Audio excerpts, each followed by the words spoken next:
இன்றைய தினம் கர்த்தராகிய இயேசு கிறிஸ்து உங்களுக்கு அருளிச் செய்த வேதாகம வசனம்.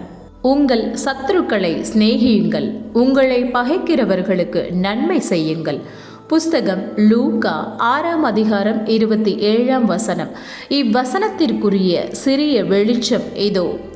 இயேசு ஒருவர் மாத்திரமே பரிபூரணமான மனிதனாயிருந்தார். அவர் தமது ஜீவனை கொடுத்து உங்களுக்கு மாதிரியையும் உண்டு பண்ணினார். இயேசு தமக்கென ஒருபோதும் வாழவில்லை. அவருடைய வாழ்க்கை பிறருக்காக செலவிடப்பட்டது. அதுதான் பரிபூரணமான நித்திய ஜீவன். நீங்கள் சபைக்கு சென்று நீங்கள் நல்ல காரியங்களை செய்வதாக கூறலாம், அது அருமையானது. ஆனால் நீங்கள் உங்களுக்கென வாழ்ந்தால் நீங்கள் நித்திய ஜீவனை உடையவர்களாக இல்லை. நித்திய ஜீவன் பிறருக்காக வாழ்வதே.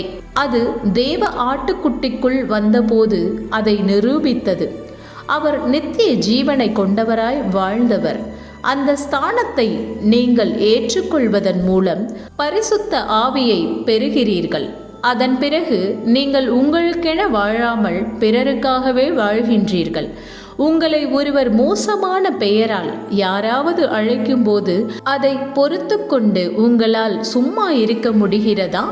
அப்படி இருந்தால் நீங்கள் ஒரு குமாரன்.